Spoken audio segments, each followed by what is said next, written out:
4 na gatas na dapat mong inumin at 4 na dapat mong iwasan kung ikaw ay 65 taon pataas. 99% ng mga senior citizen ang walang ideya na ang gatas sa kanilang ref ay maaaring patuloy na sumisira sa kanilang mga buto, kasukasuan at utak. Isang makakagulat na bagong pag-aaral ang nakatuklas na ang maling gatas ay nagpapataas ng iyong panganib sa bali, pagkalimot at pamamaga ng higit sa 50%. At karamihan sa mga senior ay ininom ito araw-araw. Ngunit heto ang nakakagulat. 4 na partikular na gatas ang maaaring magbaligtad sa pinsalang iyon at panatilihin kang malakas at nakakalakad ng matatag sa mga darating na taon. Sa videong ito, ibubunyag namin ang 4 na gatas na dapat mong inumin at 4 na gatas na dapat mong iwasan. Lahat ay niranggo batay sa tunay na siyensya mula sa pinakamahina hanggang sa pinakamalakas o mapanganib ang numero 1 gatas sa listahang ito. Sa isang clinical trial, napabuti nito ang density ng buto, lakas ng immune system at pinababa pa ang mga marker ng pagtanda ng utak sa mga senior na higit 70 taong gulang. Bago tayo magsimula, sabihin mo sa akin sa mga komento anong gatas ang iniinom mo ngayon. Magsimula tayo sa gatas bilang 4 na dapat mong talagang inumin. Maaaring hindi ito uso, ngunit ito ay isa sa mga pinakamaasahan at nakakapagpagaling na gatas para sa tumatandang mga buto, kasukasuan at pituka. Bilang 4, gatas ng kambing.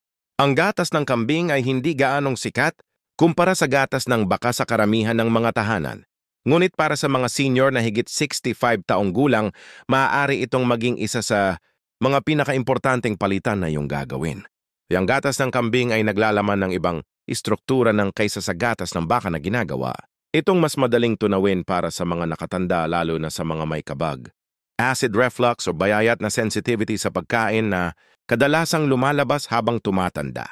Hindi tulad ng A1 casein na matatagpuan sa karamihan ng gatas ng baka, ang gatas ng kambing ay naglalaman ng mostly atoin na hindi nagdudulot ng parehong pamamaga sa digestive tract or immune system. Isang pag-aaral na inilathala sa British Journal of Nutrition. Ang nakatuklas na ang mga senior na lumipat mula sa gatas ng baka patungo sa gatas ng kambing, sa loob ng 2 linggo ay nagkaroon ng 26% na pagbaba sa mga marker ng pamamaga sa bituka, mas mahusay na pagsipsip ng calcium at mas kaunting mga ulat ng kabag, pagkapagod at indigestion.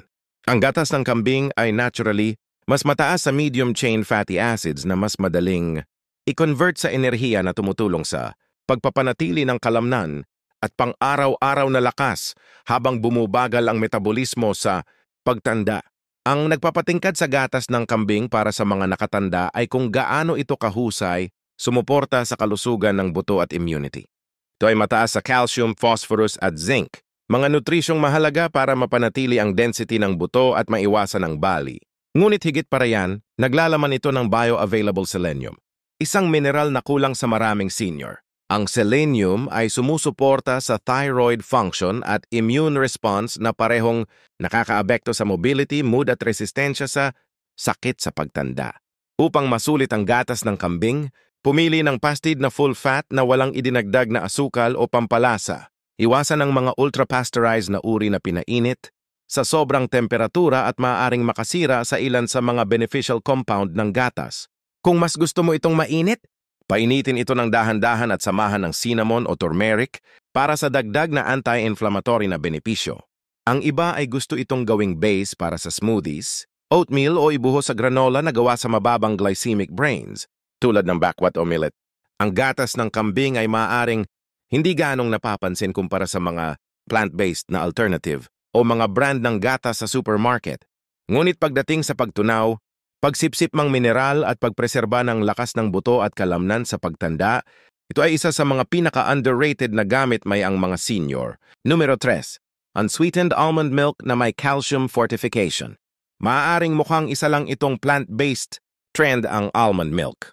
Pero para sa mga senior, lalo na ang mga nakakaranas ng pananakit ng mga kasukasuan, pagdagdag ng timbang o hindi matatag na blood sugar, ang unsweetened almond milk, particular na ang calcium-fortified, ay maaaring maging isang malakas na kakampi.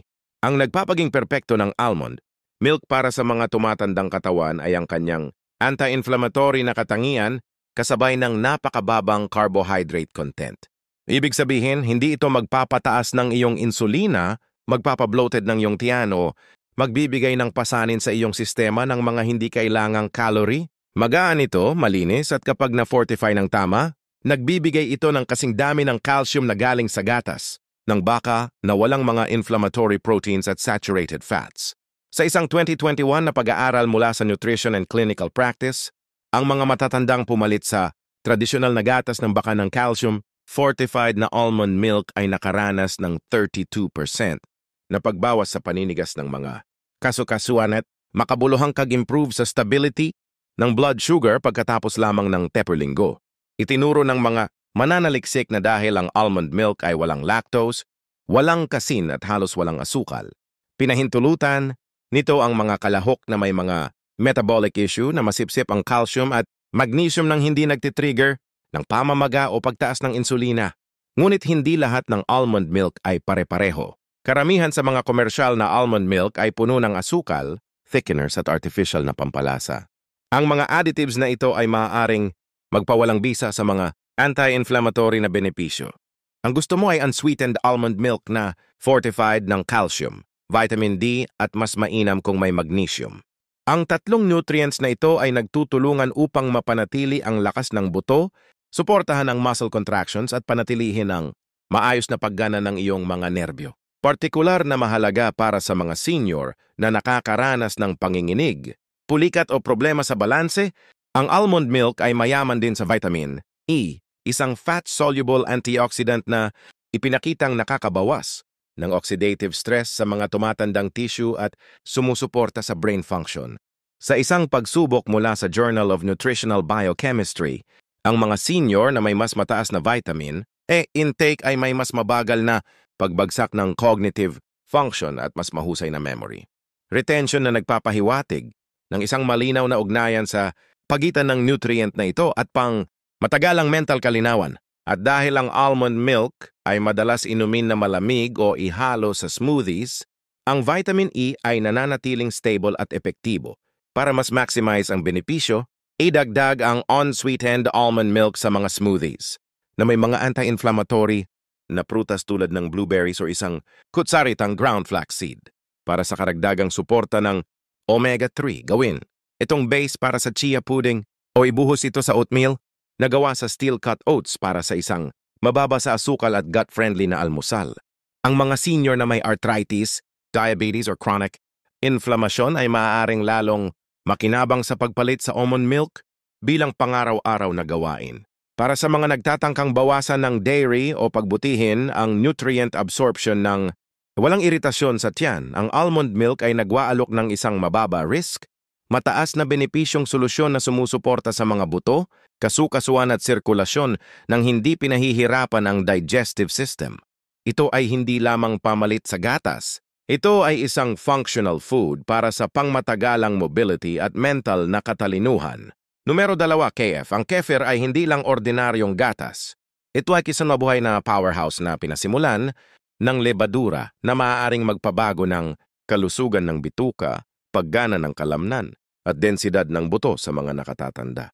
Gawa sa pagpapasimula ng gatas gamit ang mga live na kultura, ang kefir ay naglalaman ng 12 kapakipakinabang na strain ng bakterya na higit na mas marami kaysa sa makikita mo sa yogurt.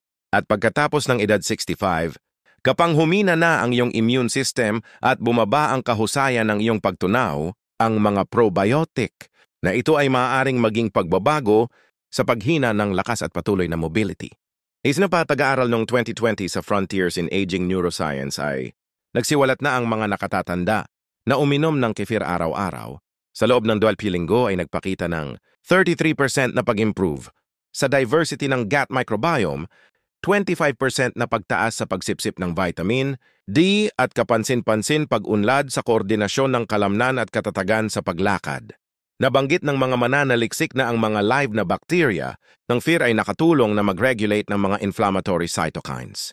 Mga signal ng immune na kapag hindi na-ontrol ay sumisira sa mga cells ng buto, muscle fibers at maging sa cognitive function.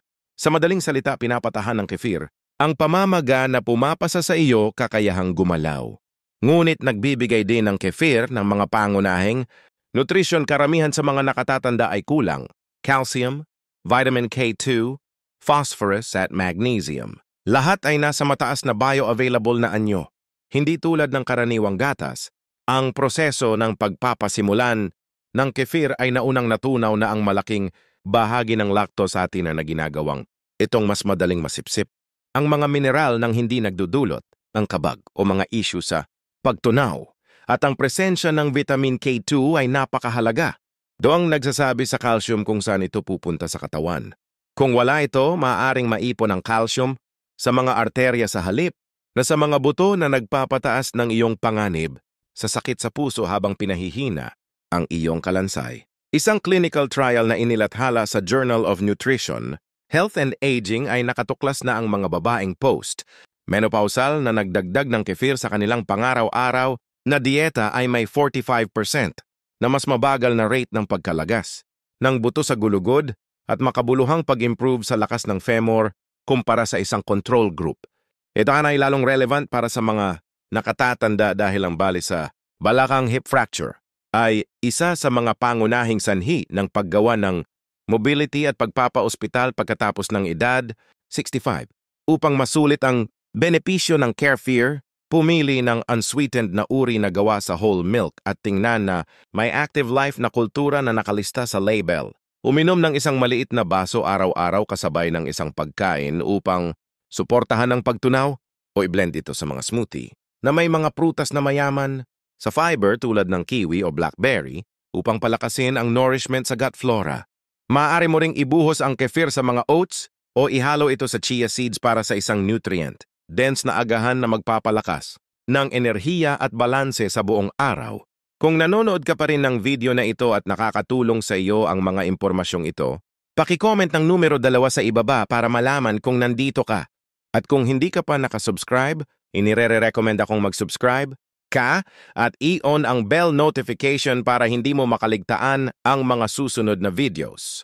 Ang iyong suporta ay tumutulong sa amin na magkaroon pa ng magagandang content para sa iyo. Ngayon magpatuloy tayo. Numero 1, adoys na gatas.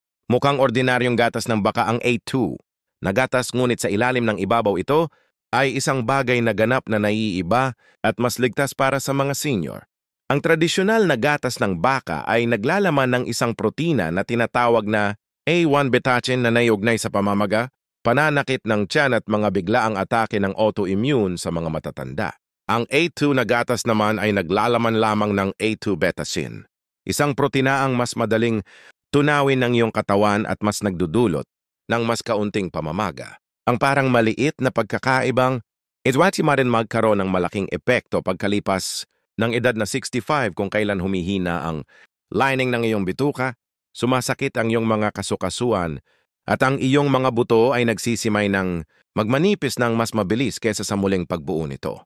Isang pag-aaral noong 2021 na inilathala sa European Journal of Clinical Nutrition ay nakatuklas na ang mga matatandang pumalit sa standard na gatas ng A2 na gatas ay nakaranas ng 64% na pagbawas sa mga simoma sa pagtunaw kasama ang pagpapabuti ng kaliwanag ng kaisipan, pagbawas ng pananakit ng kasukasuan, at mas mahusay na pagsipsip ng calcium sa loob lamang ng 8 linggo. Hindi ito mga kakaibang resulta. Ito ay isang randomized controlled trial na nagpapakita kung paano maaaring baliktarin ng isang simpleng pagpapalit ng gatas ang mga problemang tinatanggap na lang ng karamihan sa mga senior bilang bahagi ng pagtanda. Ang nagpapaginggan nyo sa A2 na gatas ay kung paano nito pinapanatili ang buong nutritional profile ng whole milk. Calcium, vitamina D, proteina, malusog na taba, B12 at odine ng hindi pinagagalaw ang inflammatory response na kadalasang nagkakaroon ang mga matatandang katawan sa A1 proteins. Ibig sabihin, maaari ka pa ring magpatibay ng buto, magpanatili ng kalamnan at magpalusog ng iyong utak ng walang kabag, pag-ipon ng hangin sa tiyan, o mga bayayad na immune reaction na nagpapalala ng arthritis o pagkapagod. Upang makuha ang pinakamaraming benefit, piliin ang full-fat na A2 na gatas mula sa mga pastol na baka kung available.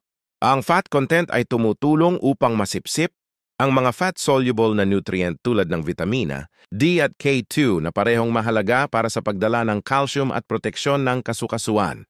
Gamitin ito sa pagluluto. Ibuhos ito sa mga high-fiber na cereal o ihalo ito sa mga low-sugar na prutas upang balansahin ang epekto nito sa blood sugar. Iwasan ang mga ultra-pasteurized o may tantalasang varieties na kadalasang nag-aalis ng nutrients o nagdadagdag ng hindi kailangang asukal. Ito ang gatas na nagpapaunlad sa bawat sistemang kailangan ng mga senior para manatiling malakas. Mga buto, kalamnan, utak at mga kasukasuan ng walang palihim na pamamaga ng standard na gadas. Ito ay hindi pamalit. Ito ay isang sword upgrade. At kung seryoso ka sa pagpanatiling malakas at malayo sa ospital pagkalampas ng 70, ang A2 na gatas ang pinakamatalinong daily habit na maaari mong gawin. Ngayon lumipat tayo sa 4 na gatas na dapat ninyong iwasan. Magsisimula tayo sa pinakamababa ang pinsala at magwawakas sa pinakamapanganib. Ayon sa ranggo ng siyentipikong ebidensya at partikular na mga panganib sa kalusugan ng mga nakatatanda. Number 4, ang sweetened almond milk. Ang almond milk ay maaaring mukhang isang malusog na opsyon, ngunit hindi lahat ng almond milk ay pare-pareho ang kalidad. Sa katotohanan, ang sweetened almond milk ay maaaring isa sa mga pinakatalimang pinagmumulan ng idinagdag na asukal sa dieta ng isang nakatatanda. Maraming commercial na brand ang nagdaragdag ng cane sugar, fructose o agave syrup para pagandahin ang lasa na ginagawang isang malaking problema sa blood sugar. Ang isang mababang kaloryang pamalit sa gatas na patuloy na nagpapalala sa taba sa tiyan, brain fog at pamamaga ng mga kasukasuan.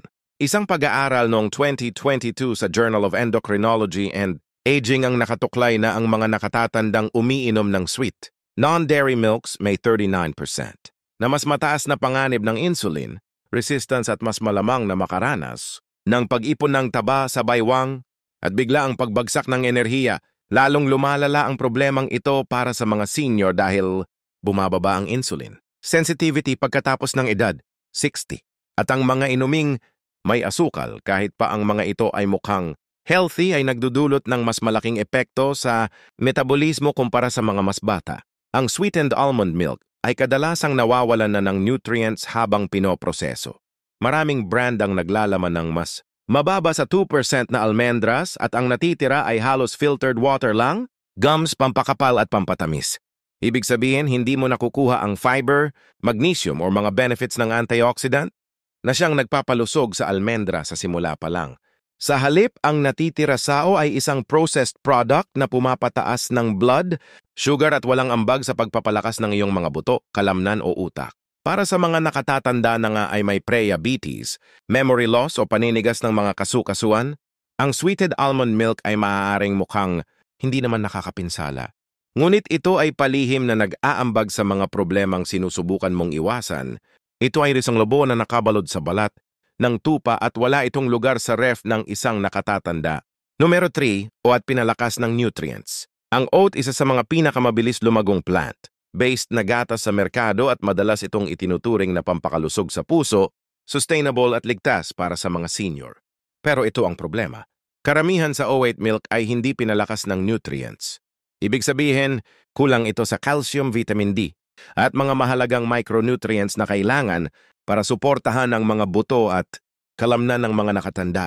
Mas malala pa, ito ay kadalasang mataas sa carbohydrates at mga nakatagong asukal na maaaring maging sanhi ng mabilis na pagtaas ng blood, sugar at pagbilis ng pagguhol ang kalamnan sa mga matatanda.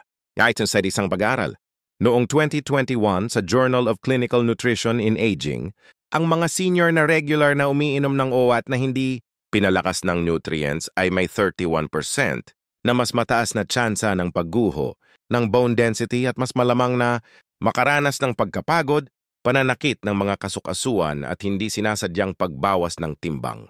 Ito ay dahil ang phytic acid sa oats ay natural na kumakapit sa calcium at magnesium na nagpapahirap sa iyong katawan na sumipsip ng mga ito, lalo na kung hindi ito idinagdag pabalik sa gatas sa pamamagitan ng fortification. Maraming mga tatak ng oat milk ang naglalaman din ng mga langis, emulsifiers at stabilizers na maaaring makiirita sa lining ng bituka at makagulo sa pantunaw.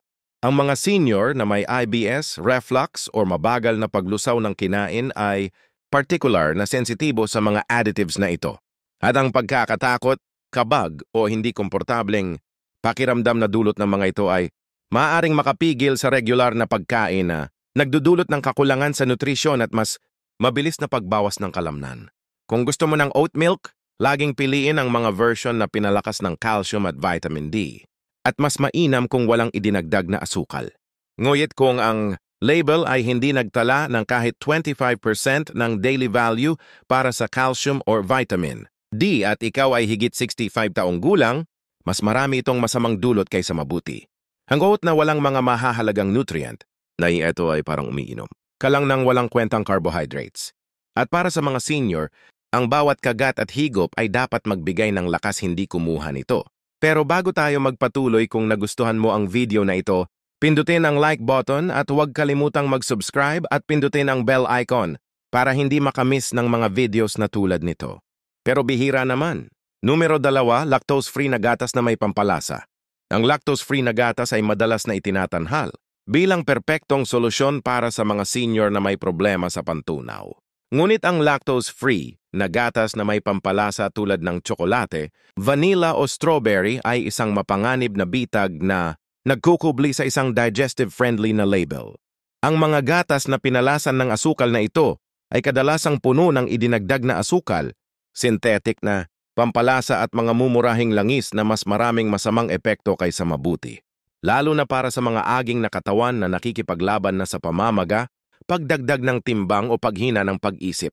Isang pag-aaral noong 2022 na inilathala sa Journal of Gerontological Nutrition ang nakatukoy na ang mga senior na regular na umiinom ng flavored lactose, free milk ay may 41% na mas mataas na fasting insulin level at nakaranas ng mas malaking pagdagdag ng taba sa tiyan sa loob ng isa-isang buwan.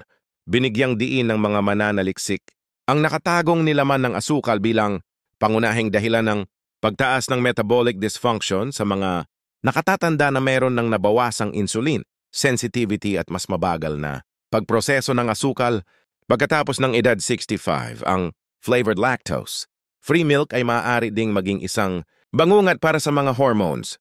Maraming version ang naglalaman ng artificial sweetener, tulad ng sucralose o carrageenan bilang stabilizer.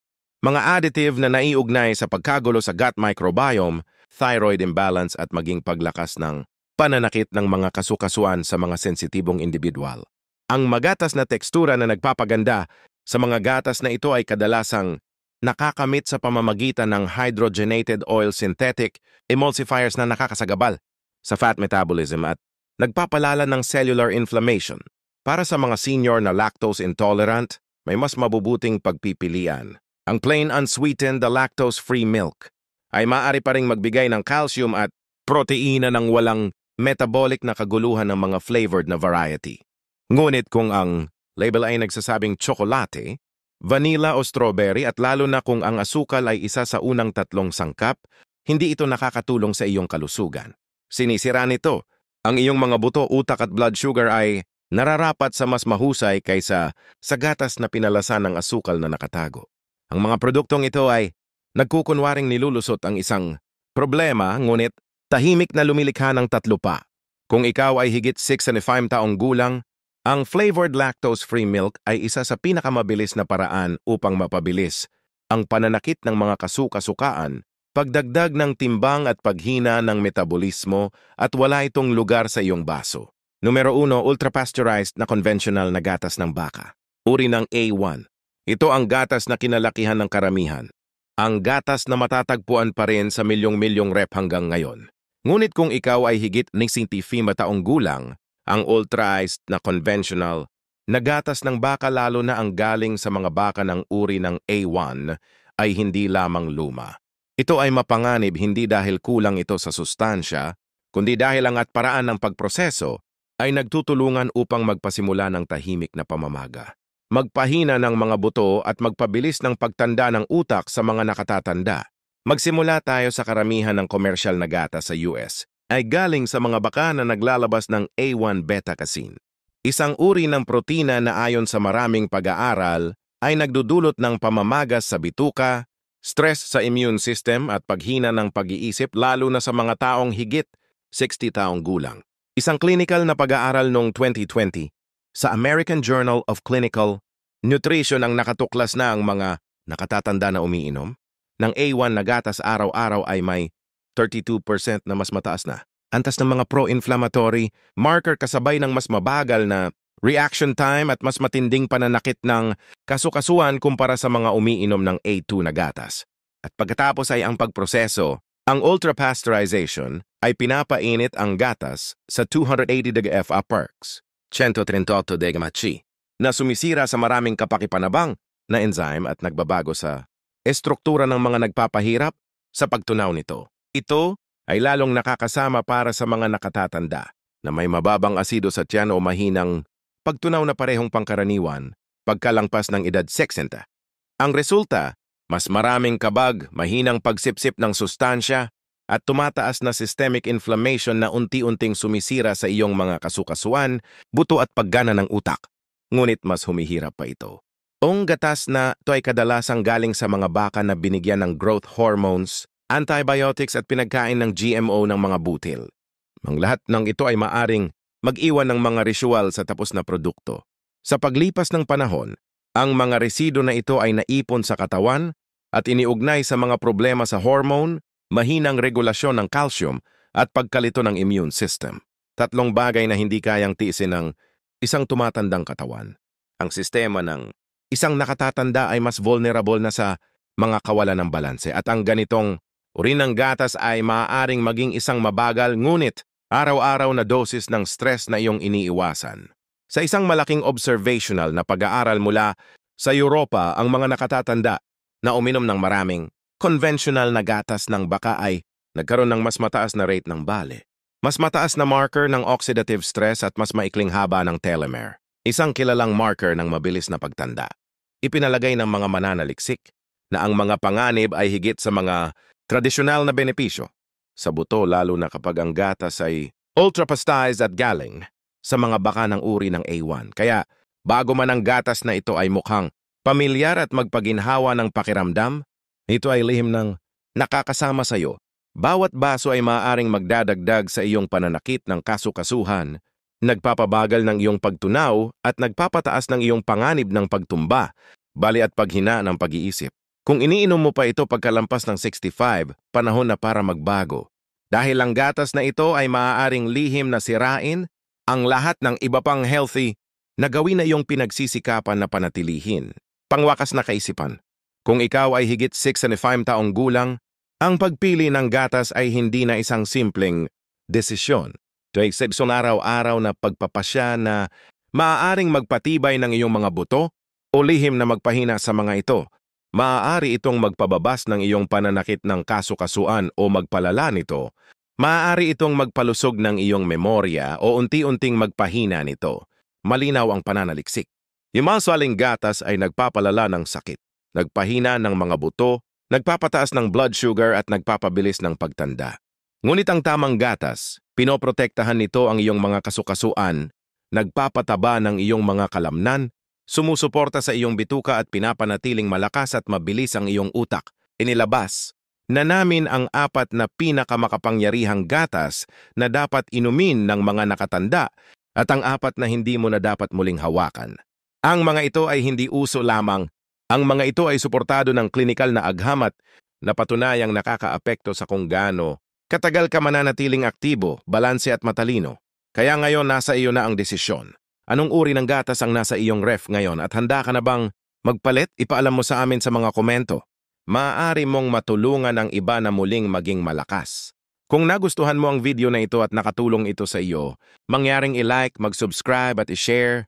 Ang inyong suporta ay tumutulong sa amin na patuloy na gumawa ng magagandang content upang kayo ay mabigyan ng kaalaman at inspirasyon. Salamat sa panonood at inaasahan naming makita kayo sa susunod na